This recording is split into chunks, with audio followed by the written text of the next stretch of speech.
एक समय पर देश में कश्मीर ऐसा स्टेट था जो extremism, demographic change, high crime के लिए जाना जाता था। आर्टिकल 370 के बाद कश्मीर के हालात काफी सुधरे हैं, लेकिन what if I told you कि एक और स्टेट है जो शायद धीरे धीरे भारत का अगला कश्मीर बनने की तरफ बढ़ रहा है। Bengal's Howrah witnessed a violent communal clash on Thursday evening after Ram Navami processions. Public property set on fire, vehicles set on fire. The ED officials have been attacked in Bengal.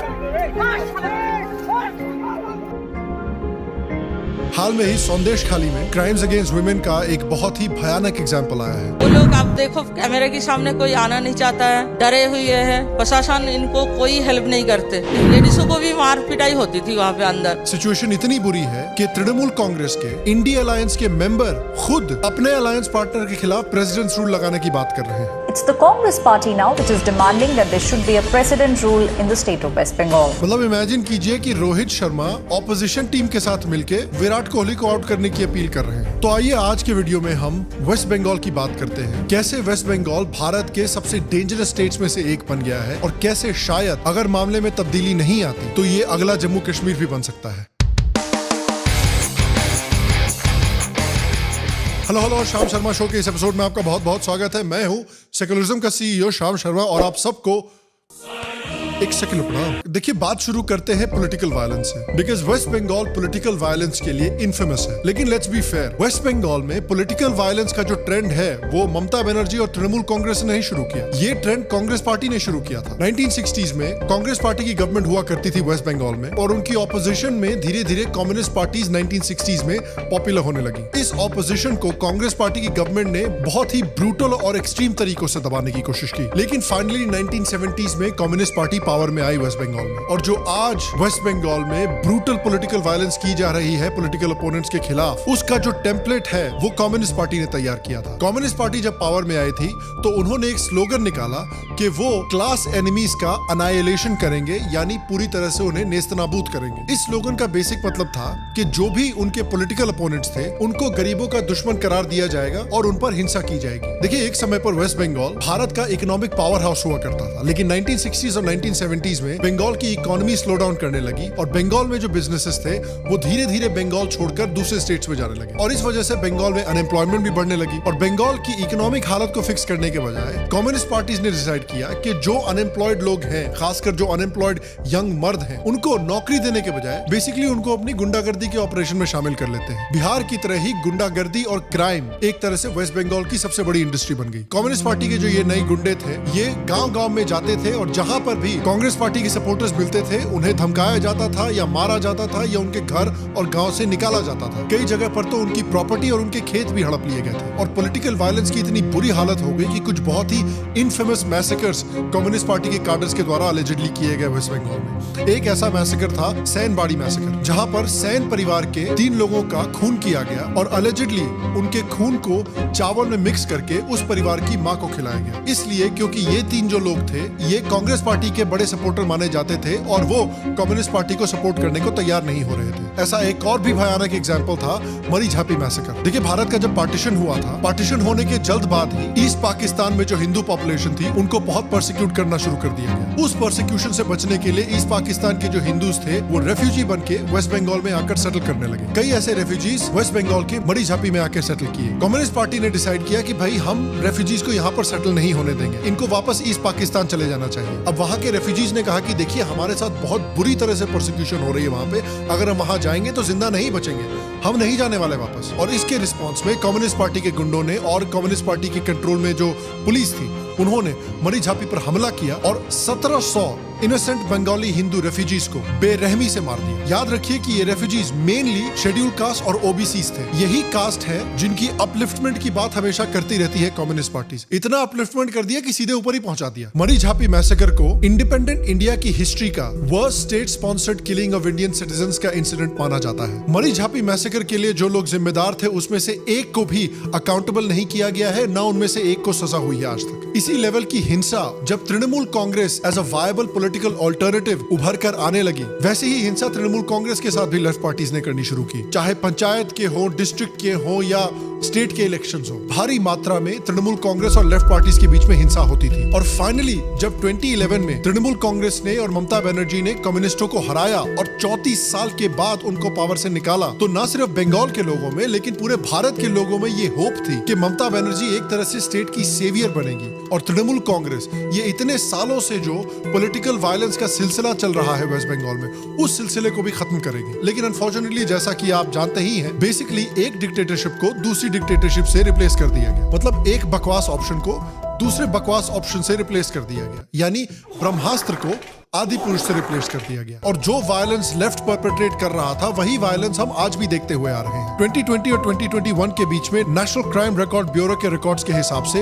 Waste Bengal India में बिहार के बाद political murders के rate में दूसरे number पर है। 114 ऐसे मामले दर्ज किए गए थे। जिस तरह कम्युनिस्ट ने तृणमूल कांग्रेस को टारगेट किया था जब तृणमूल कांग्रेस एक वायबल पॉलिटिकल ऑल्टरनेटिव की तरह उभर रही थी, उसी तरह आज तृणमूल कांग्रेस बीजेपी को टारगेट कर रही है जब बीजेपी एक वायबल पॉलिटिकल ऑल्टरनेटिव की तरह बंगाल में उभर रही है। अकॉर्डिंग टू अमित शाह, पिछले कुछ सालों में 300 से ज्यादा बीजेपी वर्कर्स को मारा गया है पॉलिटिकल वायलेंस में बंगाल में। 2023 में जो पंचायत चुनाव हुए हैं उसमें 45 लोगों की जान गई है और 2021 के इलेक्शंस में 52 लोगों की जान गई थी। 45 people have died as of today as far as the panchayat elections of 2023 in West Bengal is concerned. इससे पहले के असेंबली चुनाव 2021 में लगभग 52 लोगों की हत्या हुई थी। 2021 के इलेक्शंस के बाद खबर आई थी कि 300 से ज्यादा बीजेपी वर्कर्स को पॉलिटिकल वायलेंस के कारण अपना घर छोड़ना पड़ा था और वो आज भी वापस बंगाल लौटने में घबराते हैं। कई ऐसे इंडिविजुअल एग्जांपल्स भी आपको मिल जाएंगे जिनको मेन स्ट्रीम मीडिया रिपोर्ट नहीं करती, जहां पर इंडिविजुअल बीजेपी के वर्कर्स को पॉलिटिकल वायलेंस में तृणमूल कांग्रेस के द्वारा अलेजिडली टारगेट किया गया है। Bengal BJP leader Manish Shukla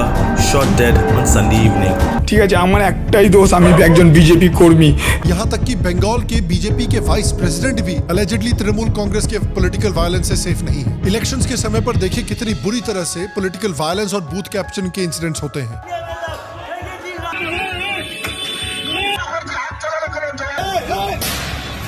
Gross violation of code of conduct by TMC worker, and this video has emerged from Islampur in West Bengal. This TMC man is seen keeping a close eye on all the voters while they are casting their votes.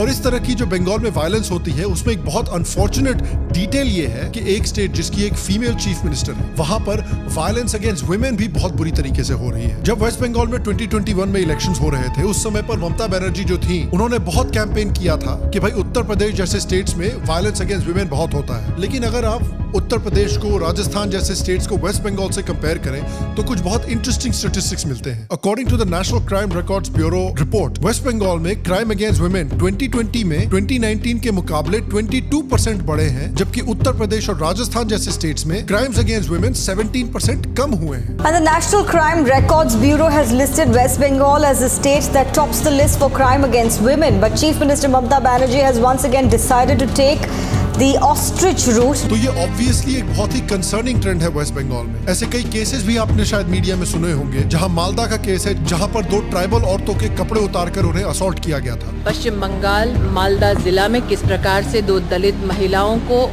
बेरहमी से न सिर्फ मारा गया बल्कि उनको वस्त्रहीन किया गया। नादिया का केस है साउथ बंगाल में, जहां एक 14 साल की लड़की के साथ अलेजिडली एक तृणमूल कांग्रेस के लीडर ने असॉल्ट किया था। इस पर जब ममता बनर्जी से सवाल पूछा गया तो उन्होंने एक 14 साल की नाबालिग बच्ची को सपोर्ट करने के बजाय मीडिया से पूछा कि मुझे क्या पता कि ये असॉल्ट है, हो सकता है कि इसका अफेयर चल रहा हो हमारे लीडर के साथ, और तब वो प्रेग्नेंट हो गई। বাড়ির লোকেরাও সেটা জানতো, পাড়ার লোকেরাও জানতো।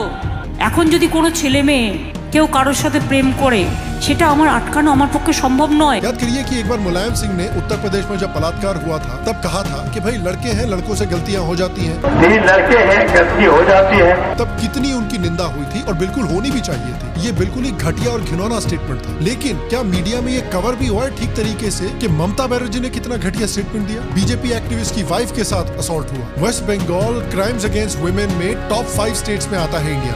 यहाँ तक कि वेस्ट बंगाल का जो औरतों की सपोर्ट के लिए टोल फ्री 24/7 नंबर है, एक रिपोर्ट ने पाया कि वो नंबर डिसफंक्शनल था और उनका जो लैंडलाइन नंबर है वो नंबर हफ्ते में सिर्फ 5 दिन काम करता था और वो भी ऑफिस आवर्स के समय। यार लोग एसबीआई का मजाक उड़ाते हैं, एसबीआई तो फिर भी 2024 में जी रहा है, वेस्ट बंगाल के हेल्पलाइन तो 3024 में जी रहे हैं। और ये पार्टी के लीडर्स हैं जो दूसरे स्टेट्स में जाके क्राइम्स अगेंस्ट वुमेन की बातें करते हैं। महुआ मोइत्रा जी हैं जो पार्लियामेंट में जाके विमेन्स रिजर्वेशन बिल पर सवाल उठाती हैं, औरतों के अधिकारों की बातें करती हैं। ये तो वही बात हुआ कि औरी टॉक्सिक इन्फ्लुएंसर कल्चर को क्रिटिसाइज कर रहा है। और इसी सिलसिले में फिर हम आते हैं संदेश खाली इंसिडेंट पर। देखिए 5 जनवरी को एनफोर्समेंट डायरेक्टरेट ने टीएमसी के एक लीडर शाहजहां शेख के घर पर छापा मारा एक राशन स्कैम के सिलसिले में। लेकिन वहां पर ईडी वालों को सिर्फ रोका ही नहीं गया बल्कि ऑलमोस्ट 1000 लोगों की एक भीड़ ने ईडी के ऑफिसर्स पर हमला भी कर दिया।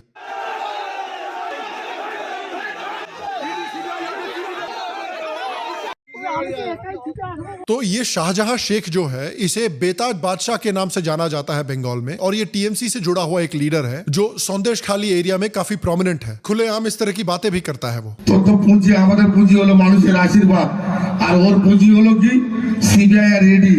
সিবিআই ইডি বাদে সাধারে বাল তো দূরের কথা একটা চুল ছেড়ে দেখা বিজেপি দালালে কান খুলে শুনে নেয়। इंटरेस्टिंग बात यह हुई कि ईडी के रेड के बाद कुछ लोकल महिलाएं सामने आई जिन्होंने इस आदमी और इसके फॉलोअर्स के ऊपर आरोप लगाया कि ये लोग जबरदस्ती इनकी जमीन को हड़पते हैं प्रॉन कल्टीवेशन करने के लिए, और उतना ही नहीं बल्कि सालों तक इन्हें असॉल्ट और टॉर्चर भी किया गया है। বাড়িতে বাড়িতে হামলা করছেন, যেটা এখন দেখতে পাচ্ছি যে আমাদের মানে সন্দেশকারীতে থাকাটাই খুব রিস্কি হয়ে যাচ্ছে। ভালো ভালো বৌজি, কম বয়সী বৌজির সব নাম্বার দিতে হবে, যেতে হবে, কম বয়সী বৌদের সব যেতে হবে ওখানে। হাগরাত গুলোকে দিয়েও মাঝে সাঝে ফোন করাতো, কি কাজ রাত 12টার সময় নারীদের উপরে অত্যাচার করতো। पुलिस कभी हमारी मदद नहीं करती, पुलिस कभी हमारे साथ नहीं रहती। अगर हम नहीं जाते तो वो हमारे पतियों को मारने की धमकी देते। एक लोकल महिला ने तो ये भी आरोप लगाया कि टीएमसी के गुंडे इस इलाके में लड़कियां ढूंढते हैं और जिस घर में सुंदर लड़कियां मिलती हैं उसे किडनैप कर लिया जाता है। পার্টির লোকেরা আগে এসে দেখে যাবে যে কোন বাড়ির বউটা দেখতে সুন্দর, কে কম বয়সী, এইবার তার ঘুমকি চলে আসবে তোমার বাড়ির বউ তুমি ছেড়ে দাও, তুমি স্বামী হতে পারো কিন্তু তোমার কোনো অধিকার নেই, মানে নিয়ে চলে যাবে। ये आरोप लगने के बाद शाहजहां शेख फरार हो गया, लेकिन उसके कुछ चेलों को गिरफ्तार किया गया है। हमें अपना जमीन चाहिए, हमारा मान सम्मान जो है वो वापस चाहिए, वो मिलेंगे दोबारा से। ये शाहजहां, उसके वाहिनी में है शिबू, तम, সঞ্জু, রঞ্জু ধরে টেনেছে, শাড়ি আঁচল ধরে টেনেছে, এরকম অনেক মানে অনেকেই আছে এই ধরনের বাজে বিহেভ করছে। তাহলে মানে আমাদের মনটা কি বলে? तो ऑब्वियसली मीडिया इस मामले की तफ्तीश की बात कर रही है, शेख की गिरफ्तारी की बात कर रही है, लेकिन गवर्नमेंट शेख पर कोई कार्रवाई करने के बजाय मीडिया वालों को गिरफ्तार कर रही है। গ্রেফতার করা হচ্ছে। अब भाई देखिए, नॉन बीजेपी स्टेट्स में अगर मीडिया के ऊपर कुछ एक्शन लिया जाता है तो उससे हमारी फ्रीडम ऑफ एक्सप्रेशन या हमारी जर्नलिस्टिक फ्रीडम पर कोई असर नहीं पड़ता। इनफैक्ट ऐसे इंसिडेंट्स को देखकर इंडिया की जो प्रेस फ्रीडम इंडेक्स की रैंकिंग है वो 3-4 पोजीशन ऊपर चली जाती है। मतलब अक्यूज पे एक्शन लेने के बजाय आप जो मीडिया सवाल उठा रही है उस पर एक्शन ले रहे हो। कि अगर ठाकुर गब्बर पे एक्शन लेने के बजाय जाके बेचारे रहीम चाचा को फ्लाइंग किक मार मार के पेलने लगे। एक टीएमसी के लीडर ने तो ऐसा कमेंट कर दिया कि जो असॉल्ट हुआ है औरतों के साथ, उस असॉल्ट का लाइव फुटेज मांगने लगे। ये साबित हो गया था कि वहाँ पर रेप हुआ है। बंगाल में एक वीडियो, एक फुटेज आप दिखाइए कि कहीं पे रेप हुआ है। वाह दीदी। और ममता बनर्जी ने भी अपने असली रंग दिखाया और उन औरतों की मदद करने के बजाय, उन औरतों की बात सुनने के बजाय उनको बीजेपी एजेंट एक तरह से डिक्लेयर कर दिया। जो मास्क लगाकर मीडिया से बात कर रहे हैं हम उन पर कार्रवाई करेंगे। ये सब बीजेपी जो है बदनाम करने के लिए कर रही है। आरएसएस का बंकर है संदेश खाली, ममता बनर्जी कह रही हैं। और देखिए, अनफॉर्चुनेटली सिर्फ यही प्रॉब्लम नहीं है वायलेंस की जो बंगाल में हो रही है। एक और बड़ी प्रॉब्लम बंगाल में हो रही है और वो है बंगाल की चेंजिंग डेमोग्राफी। डॉक्टर मोहित रॉय जो बंगाल और बांग्लादेश के एक एक्सपर्ट हैं, वो कहते हैं कि इंडिया में मुस्लिम इलीगल बांग्लादेशी इमिग्रेंट्स की पॉपुलेशन ऑलमोस्ट 4% हो चुकी है। वेस्ट बंगाल में अनफॉर्चुनेटली डेमोग्राफिक चेंज कई सालों से हो रहा है। 1971 में वेस्ट बंगाल की मुस्लिम पॉपुलेशन अराउंड 12% थी और बांग्लादेश की हिंदू पॉपुलेशन अराउंड 30% थी। लेकिन आज अगर देखा जाए तो वेस्ट बंगाल की मुस्लिम पॉपुलेशन 12% से बढ़ के 30% हो चुकी है और बांग्लादेश की हिंदू पॉपुलेशन 30% से घट के 8% हो चुकी है। मिनिस्टर नित्यानंद राय की अगर बात माने तो 2017 और 2019 के बीच में लगभग 1,20,000 से ज्यादा बांग्लादेशियों ने भारत में घुसपैठ किया है। इस इमिग्रेशन से न सिर्फ डेमोग्राफिक चेंज हो रहा है बल्कि बंगाल की इस्लामाइजेशन भी बढ़ रही है। 1977 में बंगाल में सिर्फ 237 मदरसे थे और आज बंगाल में 10 50,000 से ज्यादा मदरसे बन चुके हैं। साल 2000 में बंगाल में अराउंड 400 मस्जिदें थी और आज सिर्फ कोलकाता में 450 से ज्यादा मस्जिदें हैं। षणमुख और शाश्वती सरकार उन्होंने एक प्रोजेक्शन बनाया है बंगाल में पॉपुलेशन चेंज का, और बंगाल के कुछ बड़े डिस्ट्रिक्ट्स हैं जिनमें कुछ काफी डरा देने वाले प्रोजेक्शंस हैं। इनके मुताबिक मुर्शिदाबाद जैसे डिस्ट्रिक्ट में 2060 में ऑलमोस्ट 80% पॉपुलेशन मुस्लिम होने वाली है। मालदा जैसे एरियाज में ऑलमोस्ट 70% पॉपुलेशन मुस्लिम होने वाली है। दिनाजपुर जैसे एरियाज में 45% मुस्लिम पॉपुलेशन होने वाली है। बीरभूम में 45% मुस्लिम पॉपुलेशन होने वाली है। 24 परगना में 42% मुस्लिम पॉपुलेशन होने वाली है। और अगर वेस्ट बंगाल में डेमोग्राफिक चेंज का इसी तरह का ट्रेंड रहा तो आने वाले 20 सालों में मुस्लिम पॉपुलेशन 30% से बढ़कर 40% हो जाएगी वेस्ट बंगाल में। वहीं अगर हिंदुओं की बात करें तो आप देखिए कि 2021 के कंपैरिजन में 2060 में किस तरह से हिंदू पॉपुलेशन घट रही है। और देखिए दुनिया की और खासकर भारत की अनफॉर्चुनेट रियलिटी एक ये है कि जहां पर भी मुस्लिम पॉपुलेशन अराउंड 30 से 40% के बीच में आ जाती है, वहां पर कुछ अनफॉर्चुनेट चीजें हमें देखने को मिलती हैं। पहला, increase in the level of radicalisation, और दूसरा सेपरेटिज्म। आप देखिए कि जब 1905 में लॉर्ड कर्जन ने बंगाल का बंटवारा किया था तो मेजॉरिटी मुस्लिम्स ने इसका खुलकर समर्थन किया था। जिन एरियाज में बड़ी मुस्लिम पॉपुलेशंस थी,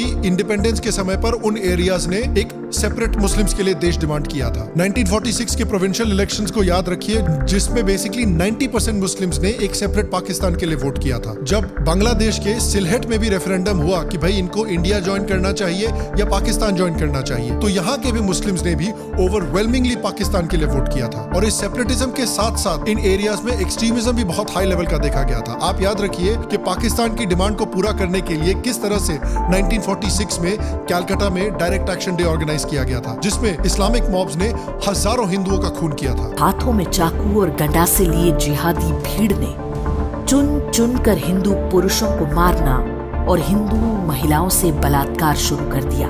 हिंदुओं की दुकानों और मकानों में आग लगाया जाने लगा। हिंदुओं से कह दिया गया था कि जिंदा रहना है तो उन्हें इस्लाम कबूलना होगा। उसी तरह से नोआखाली में मुस्लिम मॉब्स ने किस तरह से हजारों हिंदुओं का खून किया था और औरतों पर अत्याचार किए थे। सामने नाराए तकबीर, अल्लाहू अकबर चिल्लाती हजारों मुसलमानों की भीड़ थी। कसम खाई गई कि नोआखाली में हर काफिर और कुफ्र के हर निशान को मिटा दिया जाएगा।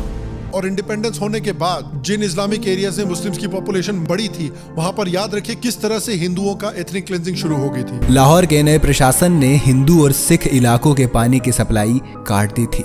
लोग प्यास से पागल हो रहे थे और जो औरतें और बच्चे पानी की तलाश में बाहर निकल रहे थे, उन्हें चुन चुन कर मारा जा रहा था। और आपने देखा ही है कि 1971 से किस तरह से बांग्लादेश में हिंदूज की पॉपुलेशन गिरी है। जून 1971 में हिंदुओं को न सिर्फ मारा गया बल्कि उनकी प्रॉपर्टीज, दुकानों, जमीनों को एनिमीज प्रॉपर्टीज एक्ट के तहत कॉन्फिस्केट कर लिया गया। और न सिर्फ इतना ही, पाकिस्तानी आर्मी और रजाकर्स ने तकरीबन 5 लाख रेप किए। और यही पैटर्न अनफॉर्चुनेटली हम लगता है वेस्ट बंगाल के साथ भी देख रहे हैं। और इस पैटर्न के साथ एक और बड़ी इशू है कि किस तरह से ममता बनर्जी की जो पार्टी है वो इस बड़े 30% मुस्लिम वोट बैंक को कंसोलिडेट करने के लिए अपीसमेंट पॉलिटिक्स भी खेल रही है। 2011 में ममता बनर्जी ने 60 से ज्यादा मुस्लिम कास्ट को ओबीसी की लिस्ट में ऐड कर दिया था। यानी कि अगर हमारे शेड्यूल कास्ट के और ओबीसी कास्ट के हिंदू भाई कन्वर्ट होकर मुस्लिम बन जाते हैं, तब भी वो ओबीसी कैटेगरी में रह सकते हैं और उनसे मिलते हुए बेनिफिट्स का भी एडवांटेज उठा सकते हैं। Category A, which has more benefits, 90% are in fact Muslims or castes belonging to Muslim groups which have been given reservations under that particular category, whereas in category B, which has fewer benefits, 54% are reserved for the Hindu castes. Now under category A, admissions in medical colleges, 91.5% were found to be Muslims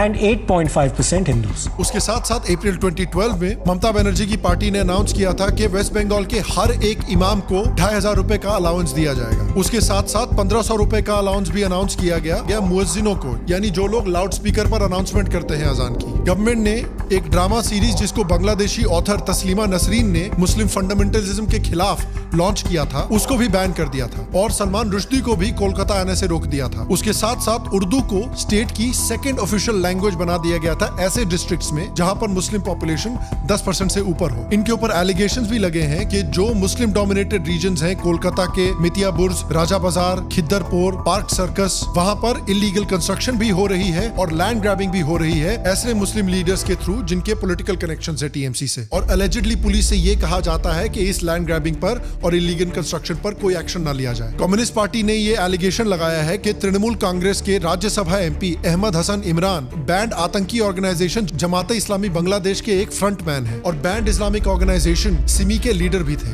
जनवरी 2016 में जब एक मुस्लिम mob ने कलाई चक में एक police station पर हमला किया और पुलिस स्टेशन पर आग लगाई तो ऑलमोस्ट इमीडिएटली उस पुलिस स्टेशन को फिक्स कर दिया गया, मॉब पर कोई भी एक्शन नहीं लिया गया और ऐसा प्रिटेंड किया गया कि वहां पर कुछ भी नहीं हुआ है। जब धूलागढ़ हावड़ा डिस्ट्रिक्ट में कम्युनल वायलेंस हुई थी तो अलेजिडली लोकल मीडिया को दबाया गया था कि वो इस पर रिपोर्ट ना कर सके। जब पिछले साल रामनवमी पर हिंसा हुई थी, हिंदुओं पर पथराव किया गया था, उनको अटैक किया गया था, तब ममता बनर्जी ने हिंदुओं को ही गाली दी थी कि भाई तुम्हारी हिम्मत कैसे हुई कि तुम मुस्लिम एरिया में चले गए और राम का नाम लेने लगे, शर्म आनी चाहिए तुमको, अटैक नहीं होगा तो और क्या होगा। इनफैक्ट मैडम तो इतनी बेशर्म है कि उन्होंने मुस्लिम कम्युनिटी को अपनी पार्टी का दूध देने वाली गाय बताया है, यानी हम जितना चाहे इनको मिल्क कर सकते हैं अपने पॉलिटिकल बेनिफिट के लिए। आप दो ना। अब उस मूवमेंट का मीम मत बना देना सालों। और अब बात करते हैं उस क्लेम की जो मैंने वीडियो की शुरुआत में की थी कि क्यों पोटेंशियली वेस्ट बंगाल भारत का अगला कश्मीर बन सकता है। देखिए कुछ चीजें तो मैंने ऑलरेडी बताई हैं कि किस तरह से वेस्ट बंगाल में इमिग्रेशन हो रहा है और डेमोग्राफिक चेंज हो रहा है और इस डेमोग्राफिक चेंज से एक्सट्रीमिज्म और हिंदुओं के खिलाफ हिंसा भी बढ़ रही है। इनफैक्ट सिर्फ 2016 और 2017 के बीच में हिंदुस्तान टाइम्स ने रिपोर्ट किया था कि वेस्ट बंगाल के एटलीस्ट 10 डिस्ट्रिक्ट्स में कम्युनल वायलेंस हुई है। कलाई चक में, चांदचोल में, मालदा में, मुर्शिदाबाद में, हुगली में, ईस्ट मिदनापुर में, वेस्ट मिदनापुर में, नॉर्थ 24 परगना में, हावड़ा में और बुर्दवान में। कश्मीर की तरह ही यहाँ पर भी लाउड स्पीकर से हिंदुओं को धमकी दी जाती है।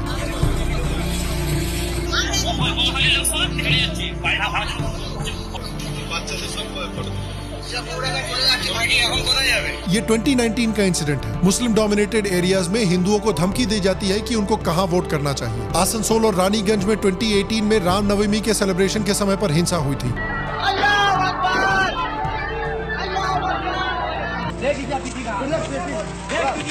घर पर जंग चलाया गया है, लेकिन लोग हमारे घर में अगर ढूंढ जाए तो हम लोग लेके चले कहाँ जाएंगे। वो लोग हैं जो समुदाय विशेष के खौफ की वजह से अपना घर छोड़कर सुरक्षित जगह पर जा रहे हैं। कुछ सिमिलरिटीज दिख रही है कश्मीर से आपको। Last year, Kashmir had a population of 1,40,000 Hindus. In the last 6 months, more than 1 lakh Hindus have fled their homes, many with just their clothes on their backs. Dhulagarh में भी हिंदुओं पर हिंसा हुई थी और पाकिस्तान जिंदाबाद के नारे लगे थे और हिंदुओं को मारो ये नारे लगे थे। आज সমানে বলছি পাকিস্তান জিন্দাবাদ, হিন্দু हटाओ, এখান থেকে সারা कुछ लोग आनिए। 2016 में कम्युनल राइट्स हुए थे जब मुस्लिम मॉब्स ने हिंदू घरों में और उनके शॉप्स में क्रूड बॉम्ब्स फेंके थे, आग लगाई थी और लूट मचाई थी। पुलिस को इन्फॉर्म भी किया गया लेकिन पुलिस ने घंटों तक कोई एक्शन नहीं लिया और जब सोशल मीडिया पर इसका बैकलैश मिला तृणमूल कांग्रेस की गवर्नमेंट को तो इसको फेक न्यूज करार दिया गया। कश्मीर की तरह ही पत्थरबाजी भी वेस्ट बंगाल में पहुंच चुकी है।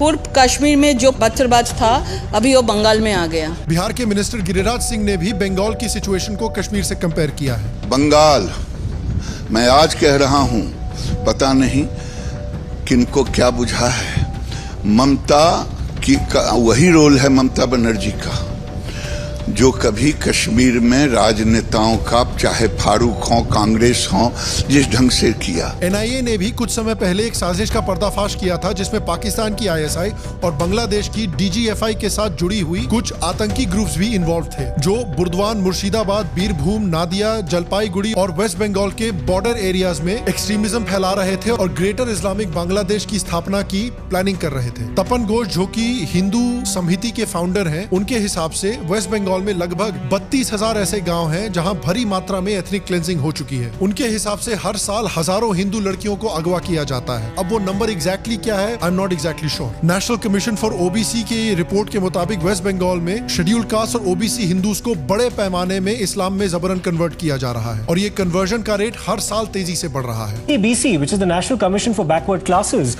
has leveled severe charges of appeasement politics on the Mamata Banerjee government there. Large number of Hindus in the state of West Bengal have converted to Islam. तो हाँ, चलिए शायद आज एग्जैक्टली कश्मीर जैसे हालात नहीं हो बंगाल में, लेकिन जो डेटा होपफुली मैंने आपको दिखाया है उससे कुछ क्लियर हुआ हो कि अगर जो करंट ट्रेंड्स चल रहे हैं वो करंट ट्रेंड्स अगले 10-15 सालों में नहीं बदलते तो बंगाल की सिचुएशन कश्मीर जैसी होने की पॉसिबिलिटीज तो हैं। और शायद इसलिए बंगाल की टेरिटोरियल इंटेग्रिटी को बचाने के लिए और वहां की डेमोग्राफी को बचाने के लिए, क्योंकि याद रखिए डेमोग्राफी इज डेस्टिनी, शायद वहां पॉलिटिकल चेंज की जरूरत है। मैं आपसे पूछना चाहता हूं, आपके हिसाब से बंगाल की डेमोग्राफिक सिचुएशन को बचाने के लिए, टेरिटोरियल इंटेग्रिटी को बचाने के लिए आपके क्या क्या रिकमेंडेशन है, आपको क्या लगता है बंगाल में क्या चेंजेस आने चाहिए, नीचे कमेंट सेक्शन में मुझे जरूर बताएं। बाकी बंगाल की तरह ही बिहार में क्या पिछले कई सालों में प्रॉब्लम्स रही हैं, क्यों बिहार आज भी इतनी बुरी तरह से इकोनॉमिकली और सोशली स्ट्रगल कर रहा है, उसके बारे में अगर आप और जानना चाहते हैं तो यहाँ पर या यहाँ पर क्लिक करके आप वो वीडियो देख सकते हैं। बाकी मैं आपसे अगले एपिसोड में मिलूंगा और तब तक स्वस्थ रहें, सुखी रहें, फिर मिलेंगे और आप सबको एक सेकंड।